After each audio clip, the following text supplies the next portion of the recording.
Whoops. Have I started the webinar by mistake?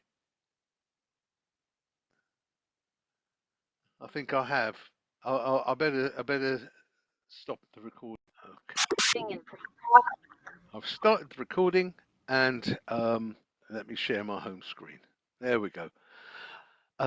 Ladies and gentlemen, welcome to our 8th or 9th effective Child First Practice webinar. We've been doing this for about a year, and local authority area partnerships who have been successful in attaining quality lead status within the process. It's been a wonderful opportunity to share existing and emerging effective practice. Note, it is about child first partnership practice. What we're trying to do is spread some of the best practice that's happening around the country within local area partnerships. That is child first in every aspect of its work. We found that every local authority area is different. It's organized into different silos. It's organized into different, if you like, areas of responsibility. That's just the way local business works. But in sharing effective practice, we found it's making people think. People are saying, oh, you know what? We do something like this, but maybe if we tweak it in this way, it might be better. So I'm absolutely delighted at the moment to welcome two colleagues that we've worked with over the past year. Ruth Hales from the Isle of Wight Local Area Partnership and Matthew Knights from Haringey. And we're going to start off with Ruth, and we're going to hear some of the things that they've been doing within their area partnership that is really transforming outcomes for young people. We'll then move to Matthew, and hopefully there'll be time at the end for people to contribute, if you like, any thoughts or any reflections they have, which we'll try and answer. With these webinars, we have muted the ability for people to actually speak. I'm so sorry. I'm sure some of you would love to, but if you've got any points to make, please make those points in the chat pane or the Q&A function. We also have closed captioning here for anyone who might wish to use that. Ruth, over to you. I'm going to stop sharing now, and it'll be lovely to hear you. And again, people use either the chat pane or the Q&A function, if you like, to make any points you'd like to. Over to you, Ruth. Thank you so much. Thank you. Can I just check you can hear me and you can see my screen? Absolutely. You can. Thank you. Yes. Super, excellent. Hi, thanks everyone. Thanks for inviting me today. It's really nice to join you. So as Marius said, I'm Ruth Hales. I'm the team manager for Isle of Wight Youth Justice Service. Been asked today to talk a little bit about things that have been going on the Isle of Wight and some work that we've been doing that our Youth Justice Service have been leading on. So hopefully in the next half an hour, you'll find a little nugget of information that you can take away and use to inform your practice. And I'm happy to put my email address into the chat, and you can contact me after if you've got questions or you need me to elaborate on anything that I've said. So I'm going to talk a little bit about our SEND award. I'm going to talk a little bit about our joint decision making panel and also our youth crime prevention service that we have on the Isle of Wight. But before I do that, I wanted to talk about a child, because I think it's always really good with these sort of things to start with a child, because it helps explain how we've got where we've got and why we've implemented some of the things that we have here on the island. So I was actually supervising a young person, and one of the very first appointments that I had with this young person, I actually asked him to, so he was 17, so you'd think slightly older, hopefully able to understand why he's involved with us, and I asked him to explain to me why he thought he was with us and to tell me a little bit about the offence that he had committed. And in doing so, when I asked him to tell me about the offence, he said to me, he looked at me extremely blank, and he said to me, it was wooden and it's brown. And I thought, okay, you've misheard me here. I'm not saying fence, I'm saying offence. And in that moment in time, I had a bit, sometimes in your career things stick with you. I had a little bit of a moment in that time where I thought, we're on slightly different levels here. He's not understanding me. And if he's not understanding me, how much are the children that we're supervising understanding what our staff are talking to them about or trying to explain to them? And in that moment, I thought we need to do things differently. We need to look at the language that we use with young people. We need to look at the literature that we give them, the leaflets, the letters, everything that we use to correspond with our children that we're supervising, and reflect on, is this suitable? Is it understandable? Is it at the level that they need it to be? And as we started really exploring that as a team and unpicking it, we realised a lot of it wasn't. And so that's where we kind of came across Marius, and he supported us through a journey which kind of took us maybe 6 to 9 months. And yeah, I'm going to tell you a little bit about that journey, but just to say, it all started with the voice of a child, which is really key in listening to children and the work that we're doing, isn't it? So what we knew at that point was that there had been research, and that we know lots of children that work with criminal justice system have some form of speech, language or communication need. We knew that, and we knew that their educational attainment and literacy difficulties were a risk factor, and that because of those SEN needs that children have, they're more likely to receive a criminal conviction or caution. So we know that that's well embedded in research, and I won't be telling you anything new. But what do we do with that information? How do we use that to improve the practice that we deliver? So as a team, what did we do? We looked at our resources, as I've said, and we started to collaborate with other services. So we've got a SEN assessment and review team that sit in the same building as us. And we have a speech and language service, not internally within our youth justice service, but as part of the council. And we didn't have relationships with those teams. We did on a sort of interface, but not a detailed relationship, not one where we laid out how we would exchange information between the services to best suit that child. We'd go to them if we wanted a copy of an education healthcare plan, but we didn't have any sort of formal working agreements in place that really detailed how we could support children collaboratively. So these are a list of bits that we did. We started talking with the Integrated Care Board about the need for internal speech and language provision within our team, and we're still having those conversations now. We looked at training available to staff. So we commissioned the ELCLAN training and paid for a lot of our staff to do that. But we also used the box training, which is freely available for youth justice services. And those that didn't do the ELCLAN qualification went on and did the box training instead. We commissioned some specialist training around autism and dyslexia. I think is often something that gets missed. There's a lot of focus on autism and ADHD, less so on dyslexia. So we had some training around that. And the tool that we already had, so the Asset Plus screening tool that we were using with our Asset Pluses, we actually decided that we would use that tool for all children that come into contact with our service. So on the Isle of Wight, we have a youth crime prevention service, which is kind of pre-prevention. So it's children that are on the periphery of offending, that haven't yet come to police, or have maybe come to police attention but not received a formal outcome. And our youth crime prevention service will work with children 10 to 18 that are identified by police, education, other partner agencies to kind of be on that periphery, and that would voluntarily engage with us so that we can prevent them coming through to the service in a more formal way, prevent them from becoming first-time entrants. So that screening tool that we use, we actually adopted that to use with our prevention children as well, so that we could really understand what their speech language communication needs are, and then we could use that to then adapt the intervention that we're delivering to those children. So making things much more accessible, changing our leaflets. We've got a widgets license, which means we can access a lot more pictorial information and put that into our leaflets and letters.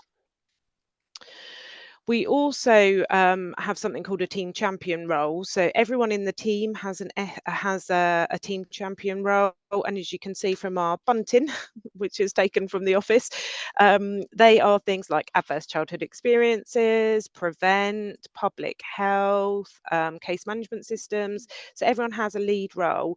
And from April 24, we adopted that approach that we've had going on for a long time with the team champion roles to have a speech, language and communication team champion within our team, so that we could really understand what's going across the country, how other services are using their knowledge, and so, for example, Milton Keynes have done a huge piece of work around this, and so we spent some time reading the research, reading the findings from different areas to see whether there are things that are being implemented in other areas that we could adopt here on the island, and that's what the team champion role did. We then went on to provide Marius with lots of evidence and working agreements and proof of how we'd adopted and changed our service delivery for children, and received our Quality Lead Award with Child First Commendation, which we were really, really pleased to receive, and went to Birmingham to receive our certificate recently. So we were really pleased about that, and that gave us a little bit of positive press as well, and helps raise the profile of the work that we were doing locally. Further on from that, so some other work that we've been doing, which all links in, is we've done 3 separate projects. So we have a room over at the youth court that you'll see on the very left photo with the brown desk. That was what it was like, very formal, not comfy chairs, no soft furnishings, definitely not a fidget toy in sight. The children actually, as part of a reparation project, painted that room, helped build the desks, the chairs, chose all the soft furnishings for that room, came out with us, purchased those items, and that room's been transformed. There's another room in the building here where we're based, which we've also transformed. The children, again, have painted that room. They've designed some artwork for the walls. We've got wobble cushions, weighted lap blankets, and lots of resources for them to actually use to make their appointments with us much more comfortable. So those 2 projects are complete, and the third project we're now working on is the police cell project. So in our local custody cell, we have a space where children go when they're arrested, and that is very sort of formal, as you would expect a normal police cell to be. So I met with the sergeant over there. We had some conversations and looked at some of the work that's been done in other areas. And he said to me, you absolutely cannot touch the walls, but you can touch the ceiling. So we are working with a local artist who is working with a small group of children at the moment every week, designing some artwork, which at the moment I believe has got some amazing sea animals in it, and is going to be transferred up onto the ceiling in the cell. How that project finally looks, it's going to be going up in about 3 weeks. Whether it's going on perspex or it's being painted up there, all of that is kind of under development at the moment, but it's really allowing the children to have a say in the environments that we see them, and to have an input into what those environments actually look like and feel like for them. And we know that children with speech, language, communication needs, various diagnoses, need to have adaptations. They need lighting that can be reduced. You know, they need to have a space that they feel really comfortable in. So those are some projects that we have been working on. We have also been using some visuals with children. This is not rocket science, but I think it just lays down quite simply how when you put things into visuals for children, it makes a huge difference for them. So on the left, I don't know if you can see that clearly enough, but we've got listed for this child who is working with him. So you've got the Youth Justice Service, you've got the mental health worker, the restorative justice officer, and each of the agencies involved with that child has been given a different colour. And then on his appointments for the week, and a picture, as you can see on the appointments for the month, we then put those pictures and colours into his appointment plan, so that he knows who he's seeing, when and what for, and he understands the purpose of those visits. I think for children on child protection plans, child in need plans, early help plans, LAP plans, they've got lots of professionals involved, and I think it can be really overwhelming for those children to not really understand who's coming, what for, when they're coming. When you can do a visual like this, it just really changes the child's understanding and engagement. So that's something that we've been working on. And what do we need to do next? There's always more to do, isn't there? So the next things that we're working on is creating custody passports. So you can see there a little sort of draft of what our custody passports look like. So we have priority young people in our area, which are our high risk of reoffending children, and we're making sure that all of those children have custody passports. Those custody passports are uploaded onto the RMS system, and when a child presents in custody, they can log on, check the child's got a custody passport, and find out about that child. So it tells them all about their speech language communication needs, what their likes, dislikes are, who an appropriate adult would be, who their social worker is, and tells the custody sergeant at a really quick glance, one page, simple view, how to approach this child, how to support them during their time that they're in the custody cell. We are exploring speech and language internal provision. We are working on this really hard. We really want there to be internal speech and language provision on the island for the children open to the Youth Justice Service. It's always about money. We will keep pushing until we get that provision based within our team. We're continuing to listen to children. As I said, we've got the CEL project ongoing, and then I've got another idea for another project that we want to go on to into the new year.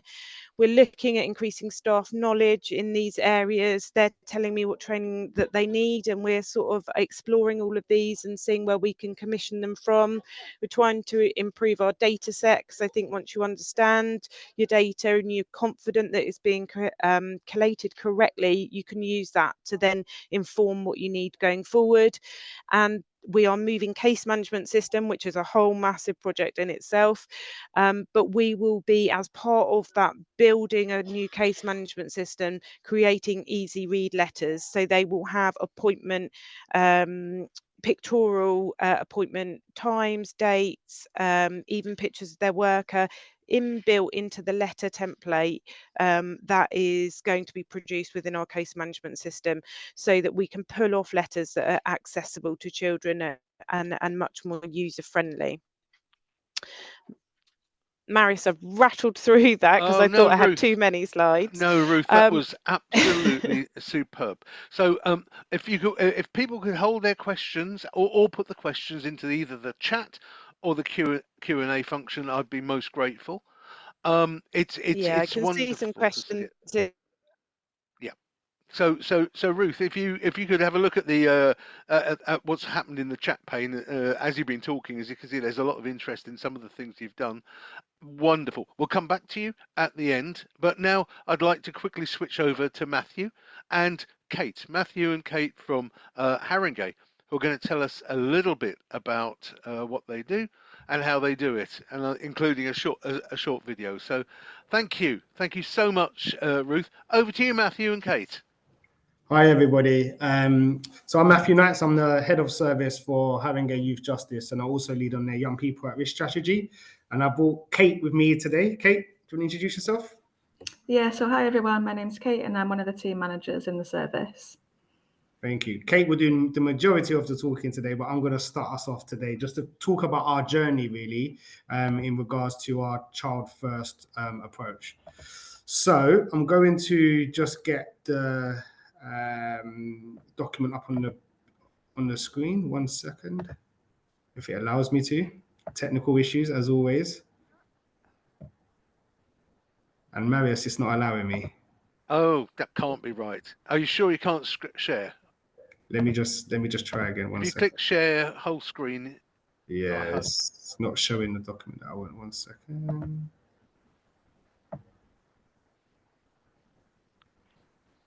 Yeah, it's not showing the actual PowerPoint itself. Oh, and it was working perfectly earlier.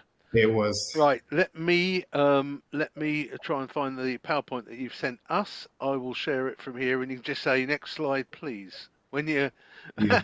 when you're ready. So let me just find it, and had it all lined up ready. Here we go. Typical technical issues as we go Technical, to. always. But don't worry. I think I've got it covered. Here we go. So it's just starting up now. Enable editing. Great. I will now share my screen. All you need to do is just say next slide, and I'll do that. Hopefully, you can see that. Is that coming on? Yeah, all good. Fantastic. Great. So just next slide, please. Yep. So really, just to kind of talk about our journey in Haringey. So in 2019, I think we submitted our first kind of evidence base to Marius and his team around our child first approach. And we was awarded same quality lead mark then. And then in 2024 of recent, we resubmitted some additional information. Marius gave us some challenging conversations about, well, what has changed, what are we still doing, etc.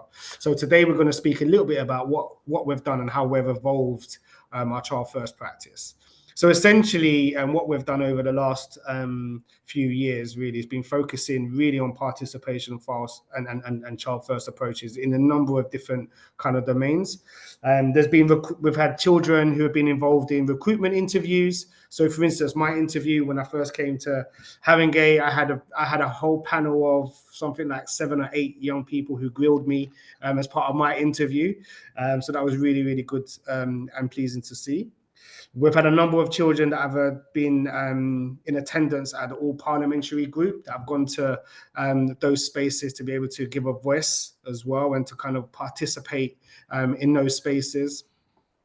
We also do exit interviews. So every child that finishes their disposal with us, they do an exit interview, in which we do like an analysis in terms of some of that feedback in what's worked well, what have they not found helpful, etc. And then we use that to inform in terms of our interventions or changes in practices as well.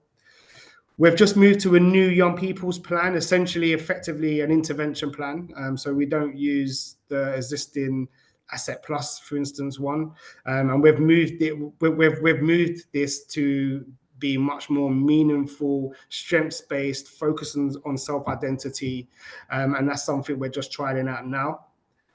In the right-hand corner, you can see our new logo. So Children and Young People was involved in developing our new logo. We wanted to have our own identity as a service. And Children was involved in a workshop. We commissioned an external organization who helped get the children to think about what it means to them to live in Haringey and how do they want the logo to be representative. So this is their logo in the corner, as you can see. We've had two developments of 2 storyboards, which we're going to talk to you about a little bit today. One is around an introduction to youth justice service in general, and then the other one is around our turnaround project. Again, we commissioned an external organization to help us with this. And really, the children and young people, it's their voices that are on the storyboard.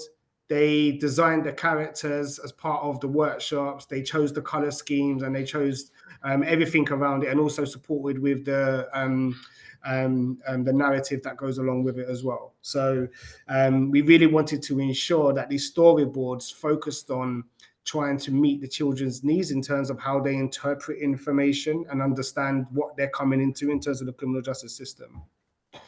And then lastly, one of the kind of final things that we've been doing is we've had a development of our sensory/chill out room. So we have like a sensory chill out room in the office as well, specifically for them, which has bean bags.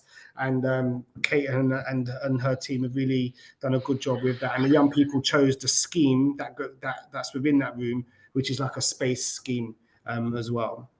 So that's just the kind of key things that we've been working on over the last few years. And similarly to colleagues in Isle of Wight, we've also been focusing on our local custody suite, but we're in a probably different space at the moment in time with that. We're already done refurbishment works to our custody suites. We've got murals in there, and we've also got our own individual booking room for children and young people, because quite often children and adults get booked in the same area when they're actually going into the police custody suite. But we have our own bespoke booking area for children, which is much more child friendly. Next slide, please. So this gives you another flavor in terms of what we've been doing. One of the reparation projects we've done, we wanted to redesign our building. Our building was derelict in one sense, wasn't the most nicest building to look at. It has bars on the windows. It wasn't really child friendly at all.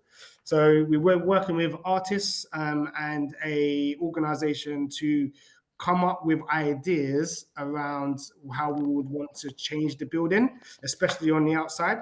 So young people was involved in some workshops which focus on self-identity, focused on Haringey as a local authority, what this meant to them, and what were some of the kind of key characteristics that they wanted to bring out in the mural that we wanted for the building. So the young people got involved in that, they did that, and then all of their murals got amalgamated into one, which produced this piece, as you can see on the screen. And when you zoom into that, you can see, or you walk past, you'll see key themes like Haringey, for instance, you'll see like music signs and stuff like that. So Haringey as a local authority has a number of different music artists that come from the local authority, especially from the drill scene. And that was something that young people were actually proud of. And they wanted to make sure that that kind of theme, and also in terms of sports, specifically football, was something that was really keen in terms of the local authority, because Tottenham Hotspur Foundation is embedded in the community and Tottenham Hotspur Football Club. So there was stuff like that that was really meaningful, but that's our mural that young people was involved in. And now I'm going to pass you over to Kate, that's going to speak to you much more in detail about our turnaround program and how we've included children and young people in that process. Thank you. Thanks, Matthew. So I am the lead for Out of Court and Turnaround. So obviously when we got this funding, we already did have a pilot project in place, which I'm going to talk about in a bit more detail. What we've noticed was that there was particular schools in the local authority which we saw coming through to out of court disposal for possession of a knife. So in advance of this funding, we'd approached the school to think about how we could do some preventative work with them. And our schools project led on from there once we got the turnaround funding, which was great. Could you just click on the YouTube link for me? Of course. What I will do is I'll just stop sharing for a minute, because what we've got to do is ensure that you've got sound. I'm just going to share sound, and hopefully we're going to be banging. Here we go.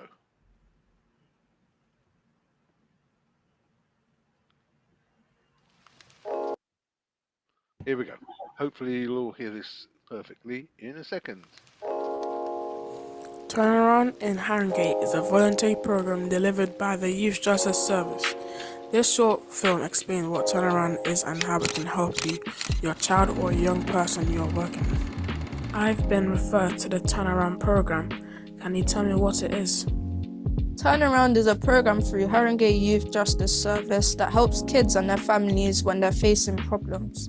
It's like having a mentor who comes to visit you at home and talks to you about what's going on. Together, you make a plan to make things better. Who is involved? Your parents and caregivers are also part of your plan. The plan might involve getting help from other people or doing fun activities in your neighborhood. Sometimes all you need is someone to talk to. How can this help me? Turnaround can help you and your family in lots of ways, like finding fun things to do, helping with school or job stuff, giving advice about how to behave better, helping you make good choices, managing your feelings, and taking care of your health. Am I in trouble? You might be in a bit of trouble, like having problems with police, but the point of this program is to help you avoid more issues and find ways to make things better. Do I have to do it? You don't have to do it if you don't want to, but it can be a great chance to make things better and get support when you need it. If you, your child, or a child you are working with would benefit from Turnaround, then please get in touch by emailing prevention@haringey.org or call in 0208 489 1507, where someone can answer your question and discuss the next steps. We look forward to hearing from you soon. Thank you to all the young people that participated in the production of this film.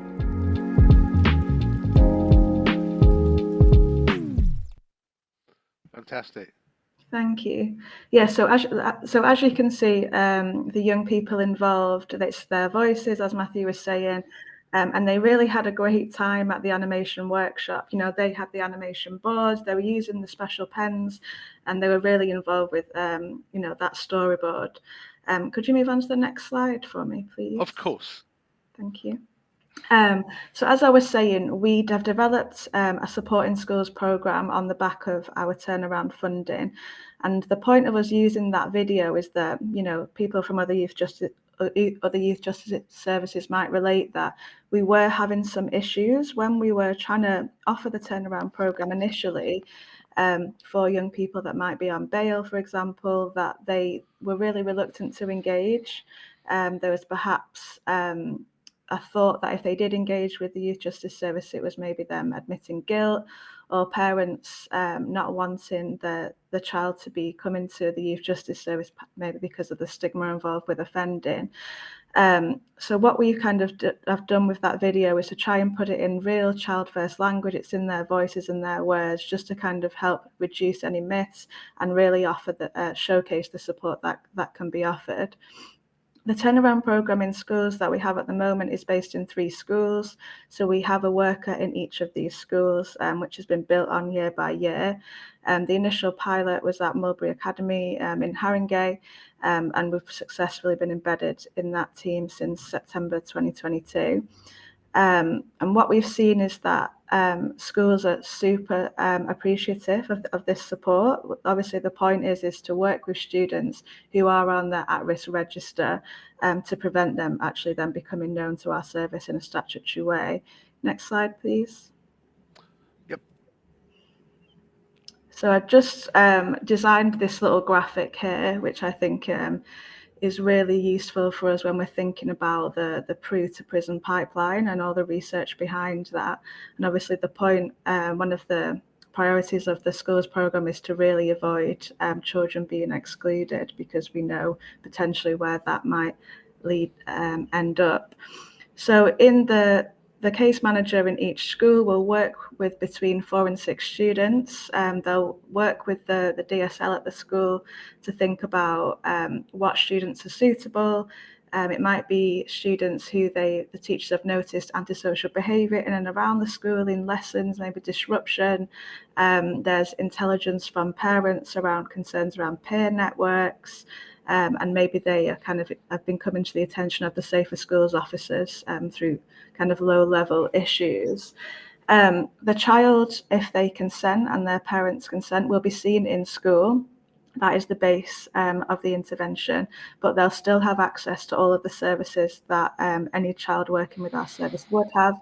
So we do have a speech and language therapist based in our team. We also lucky enough to have a CAMS worker based in our team, and we have a real wide variety of interventions and programs in half terms, trips, etc., that they're also eligible to attend if they want to. The worker will still visit the family at home, and really, because we know that when parents are on board and we want them to be involved in knowing what's going on for their child at school. Next slide, please. Yep. Oh, sorry, went forward too far. There we go. Okay. So what we did is, when we were working with the DSLs in the initial stages of this program, we decided what kind of interventions they thought would be useful for the young people, and we designed this workbook where the practitioners can kind of go into the workbook and just highlight the interventions which they think would be suitable for the child, obviously based on meeting the child, their family, their assessment, etc., and it will create their own individualized workbook. So that's something that the child can keep in school. You know, it's something which is really visual, as you can kind of see the examples that are on the screen around, like managing emotions, thinking about like that body map where they're feeling certain emotions, because typically it is younger children that the schools refer to the programme. So they can be, only just 11 year 7 students. So we have to be really mindful about some of the content. What we were seeing generally as a service, unfortunately, is that when we were having really serious incidents with our statutory caseload, they typically tended to be joint enterprise offences.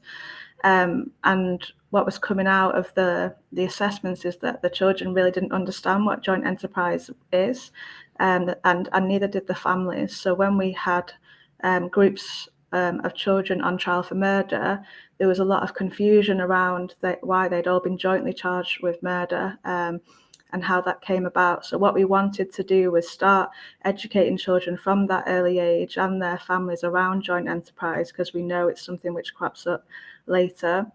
We also wanted to really highlight stop and search and the child's rights. What we were seeing sometimes is that when children were getting stopped and searched, and it was a negative stop, i.e. they didn't have anything on them, but then it led to another offence where they were maybe being charged with obstruction of the stop or assault an emergency worker, because that can be a really frightening experience, and they, if they don't know what's going on and their entitlements, etc. So we kind of have those as baseline interventions that we think that all children should have. And we also share this workbook with the school and with parents as well. Next slide, please. So yeah, this is just some of the outcomes and the developments of what we've seen of the programme. All children referred by the school consented to engage, which was amazing, really, thinking about where we'd come from and kind of struggling for numbers for turnaround referrals. Some themes emerged around the children not feeling understood by teachers maybe being quick to send their children out of the class, children not being prepared for lessons, etc. With this really gave us an opportunity to actually do some individualised work with the schools as well, thinking about how we can support teachers as well as the students, and having a focus on the child remaining in the lesson. Areas of development, yes, occasionally the school would refer children where there were already absence concerns. So it might be that the children wouldn't actually be in school to be attending the session. And probably everyone will know how strict the turnaround criteria is. And sometimes there was children who were on a child protection plan, for example, who we couldn't accept due to that strict criteria, unfortunately. Next slide, please. So this is just some direct feedback that we've had from some of the children. Particularly, I like the one about I've used some of the skills in lessons, like the 5-minute rule and setting my intentions before the class, and they found that they've worked. And there was just a real focus on, we know that if a child remains in the lesson, that's always going to be a good thing. And how can we best support children to remain in class, to manage their emotions when they're in class? And obviously now the teachers were on board with that as well, and with the support, we found that worked really well. Next slide, please. So this is just a case study, which I'll just go through quickly because I'm conscious of the time. We had a referral to one of the schools projects, and there's concerns around exploitation of one of their younger students in year 7. They were concerned because he seemed to have a lot of friends who were significantly older than him in the school. He was in year 7, but he was associating with kind of year 11 peers, and obviously concerns around what that may mean in terms of exploitation. Transition period was difficult for him, and he was already in their in-house exclusion program. Next slide, please. It just kind of so happened that the mentor that was working with him was outside of work, a DJ. And when kind of the intervention and assessment happened with the young person, the student had said himself that actually he was his passion was music, and he was already a fairly successful music producer.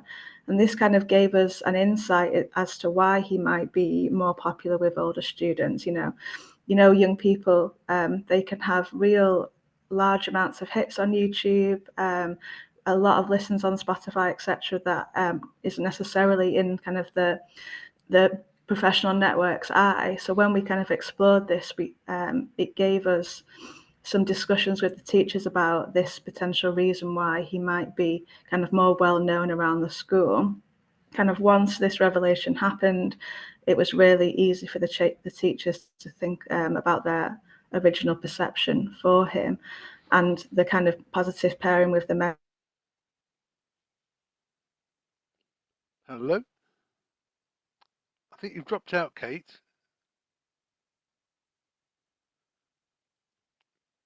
I'm not quite sure what's happened there. Can anyone else hear me?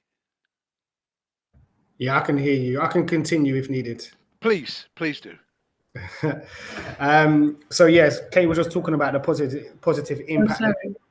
I can take back over. Sorry, I'm in class. Oh, great. Yes. Yeah, thank you. Yeah, so just what I was saying is that the pairing with the worker was great, because he already had that insight around the music industry and was able to kind of mentor the student around that. Next slide, please. So what we saw kind of after all the work was complete, that his performance improved. There was real positive feedback from the parents as well, which we know is key, because we only see young people for kind of a fraction of their average week. He returned successfully to mainstream classes, and it was felt that support no longer was needed. And we kind of, obviously we're still based in the school, so we can continue to see him thrive, which is excellent. Next slide, please. A part of the programme is, obviously, we also put together these back to school packs for the new students this September. So what we wanted to do was, when the workers were meeting their new cohort of young people, that they had something to give them, just in terms of what would be useful for them, maybe in the classroom, but also some kind of sweet treats, water bottle, some fidgets and stress balls, etc. And we also chose some affirmation cards as well, kind of based on the information we had from the school around what would be important to that student. And I think it was just nice for them, thinking about some financial pressures as well, for families to think that all their stationery needs were sorted. And it kind of was a real good introduction session for those workers. I don't know if there's another slide or not. No, you're done. So yeah, and just to say a little bit more around the sensory room, what Matthew was talking about earlier. So what we did was, the young people known to the service, they chose the colours of the room, they chose the theme, as Matthew was saying, which is a space theme. We also worked with them to choose the equipment as well, so thinking about the lights, the projectors, etc. And the feedback that we've had is that the space is really well used. We have a lot of sensory equipment in there as well. And when we have children who might be heightened coming into the service, or there needs to be a more difficult session, that's the room that the practitioners choose to facilitate it. Kate, Matthew, and Ruth, thank you so very, very much for the last 45 minutes. We have time for some questions and observations. I'd like to start with one to both of you. This morning I was lecturing to new recruits into teaching, and I was talking to them about the need to develop in their young people agency and pro-social behaviour, because everyone talks about antisocial behaviour. So much of this needs to be about children having the confidence to be pro-social. Matthew, I'll start off with you. Matthew, do you use that language with schools? Are you how do you put over the positives of life with the young people you have, Matthew and Kate? Yeah, I'll probably defer to Kate because she has majority of the conversations with the schools. But I just generally think it's about the language we use, and I think Yes. the way we describe the child or the young person and the support is offered, I think quite often there could be a predetermined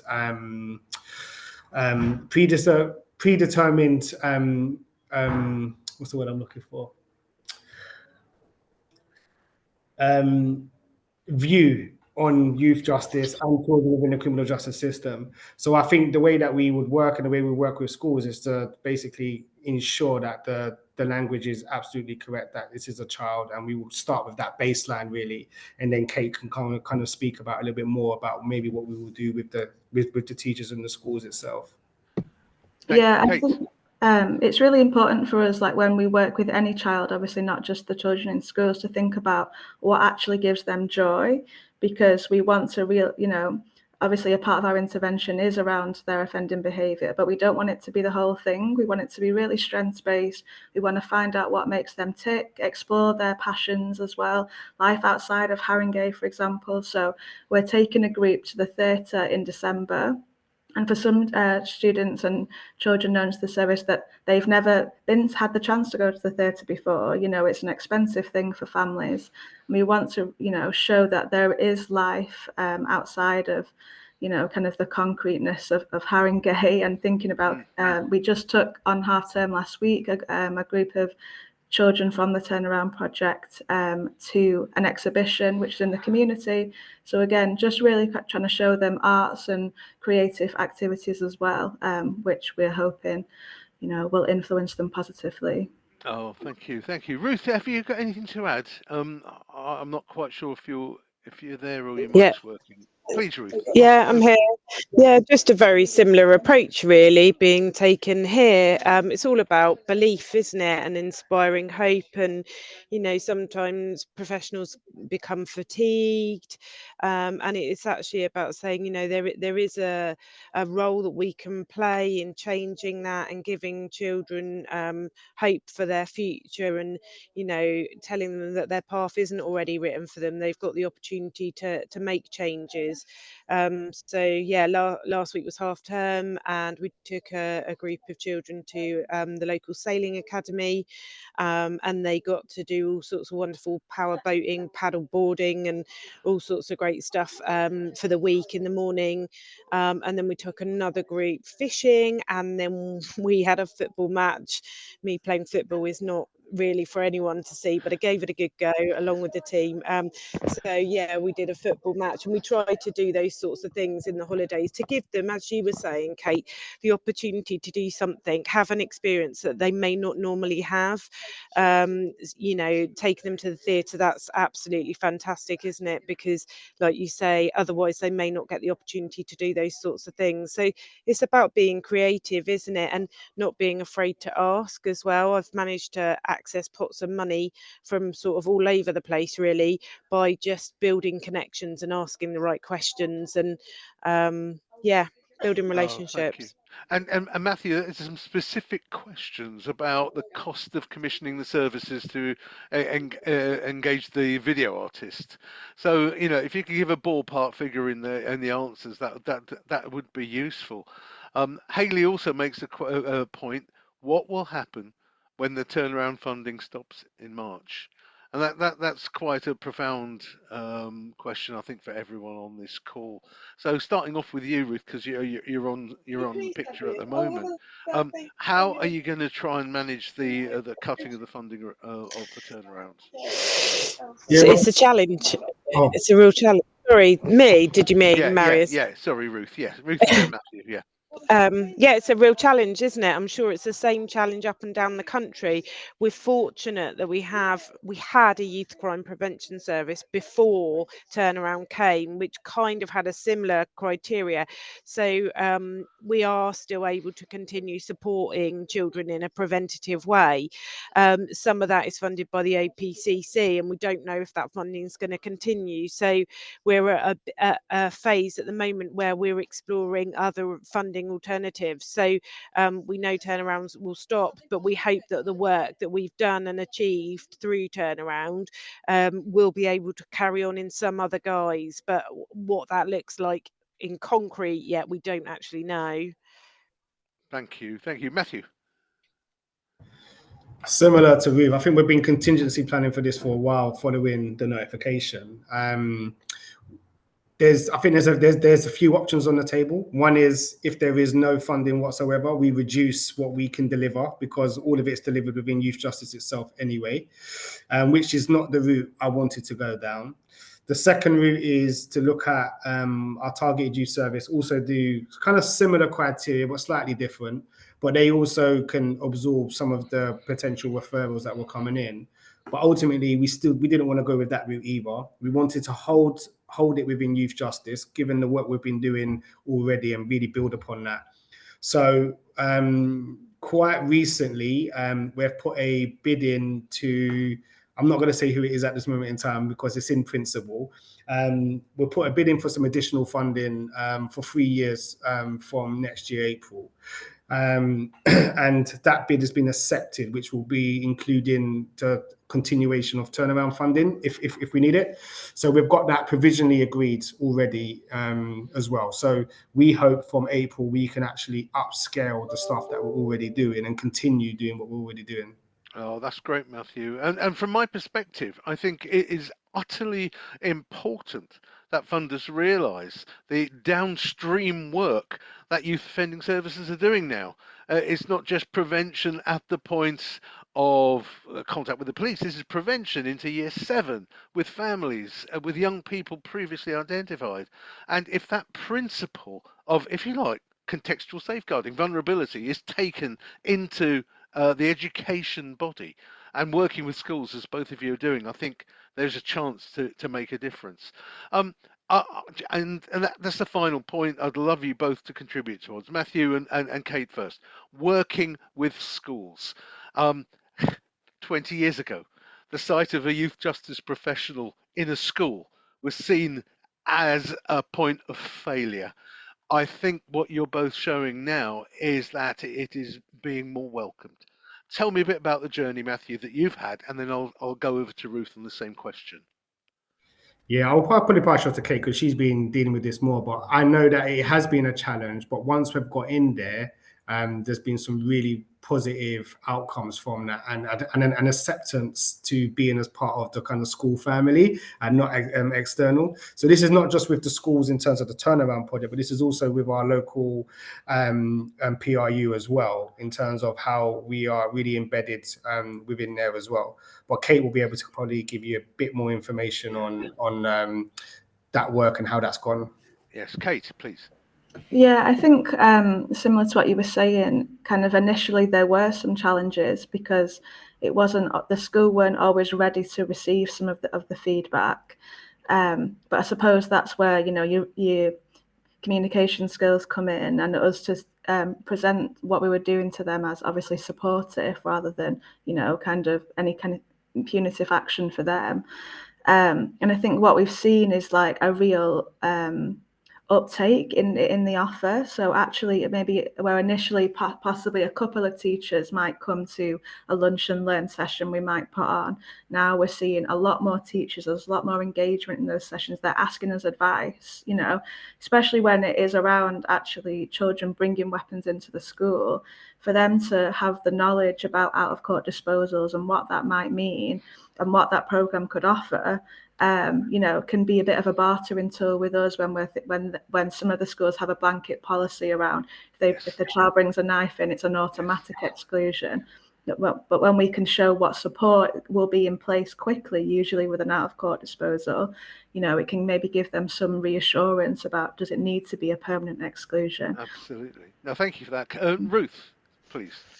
Yeah, so on the Isle of Wight, we have 37 primaries and 6 secondary schools and only 1 pupil referral unit. And within the team, we've got 1 full-time education training and employment officer that has been in the team 20 years. So she knows a lot and she's got a huge amount of links. And so we're really fortunate that we're able to build those sort of relationships with our schools, and they do understand the work that we do, and they're really receptive to us going into schools and supporting. And sometimes where an intervention is ending but we feel the child needs something additional or something continued, the majority of the time they're really receptive to putting that support in for us, and continuing the work that we've done. So yeah, we're really fortunate that we've got good relationships with our schools, and I think they are starting to adapt their thinking to that sort of fresh air approach, you know, that activities, interaction and roles, and understanding that children, you know, there's much more than just providing an education, isn't there? There's Yes. all the well-being and SEN stuff that goes alongside all of that. Yes. Well, look, guys, you have been utterly brilliant. I'd just like to share something with you just to show that the activity that's happening is not just in youth justice teams. I'm lucky and fortunate to visit many parts of the country, and this is a sensory room in a very old Victorian classroom in Cornwall. I hope you can see this. You would give the motion sensors, but so quite a lot of them ask to not move. they've turned the room into an undersea grotto. There's stuff on the wall about how the brain works, managing emotions. It's just absolutely gorgeous. It's part of a movement. It's not a moment, it's part of a movement. Ruth, Kate, Matthew, thank you so much for your input. We've had a large number of people on this call, and I hope everybody has benefited as much as I have from sharing, from your sharing of your wisdom and your experience. Thank you so much, everyone. When I stop the webinar, it'll go dead, so apologies if you suddenly find yourself in cyberspace. We look forward to the one in December, and that's going to be a really interesting one. We are going to be inviting local authorities, send leadership colleagues to it, because we're going to be exploring how supportive internship pathways can be used to improve ETE outcomes for young people in youth justice pathways who want to transit effectively into training and employment. It should be a great opportunity to share. And after today, if you've registered for this email, the series of webinars, you'll get a recording of it, you'll get the 2 presentations, and hopefully a lot more. So thank you to everyone. Matthew, Ruth, Kate, thank you so much. And thank you to everyone who's contributed questions and queries to it. Wonderful. I'm going to hit the stop button now, and you'll all disappear. Thank you very much indeed.